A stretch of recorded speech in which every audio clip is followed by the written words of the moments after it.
What's up, everybody? What's going on? Today we're going to talk about a very fun topic on today's Lead From Here podcast. Today we're going to talk about how do you respond to failure. And this is a fun one because there are a lot of different ways you can respond. Ultimately, what's the right answer? Well, you can kind of go back and forth about that a little bit. But ultimately, if your response is like, they should be punished, probably need to pivot your thinking. If your other response is like, it doesn't matter, probably need to pivot your thinking a little bit. Ultimately, the key is failure is interesting for a lot of reasons because one, if left unchecked, it'll happen again. And failure in and of itself is not negative or bad. It's part of any risky proposition, which is starting a business, trying to build a big project, trying to launch a big product. Really, there's a bunch of different opportunities for failure to happen if you are continuing to build and innovate. So it should be a very natural part of your cycle. Where it becomes unnatural is when you make the same mistakes over and over again, right? That's really how you should respond to failure, is be reflective about it. What happened? How could we do better? What did we do this time that we could do differently next time? Are there any other threads that kind of tie into this that could be a failure in another way based on what information we just learned from this failure? And that's the key, is just continuing to learn from your failures.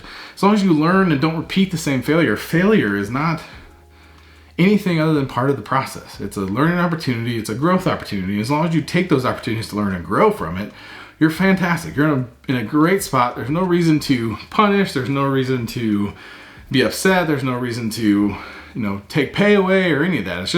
It's important for you as a leader to understand the nuances of failure and make sure that you are reflecting on what happened and documenting and doing the things to make sure it doesn't happen again.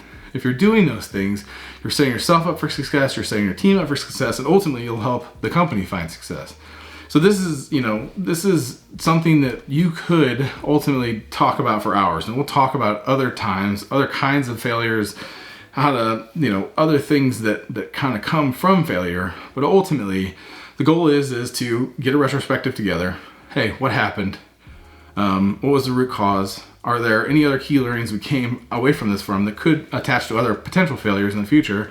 Make sure they're documented, make sure they're shared, whether that's via documentation, via a presentation that you kind of do like a roadshow and talk to other groups about within the company, or whether it's just, your team is small and it's one team and you guys just, hey, let's just make sure we don't do that again. Let's document it in our way of making sure we have reminders, and let's just go about it, whether that's team norms or, day-to-day operational checklists. There's a bunch of different ways you can do it, but as long as you're putting that in place, that's how you respond to failure. You reflect and you try and do better.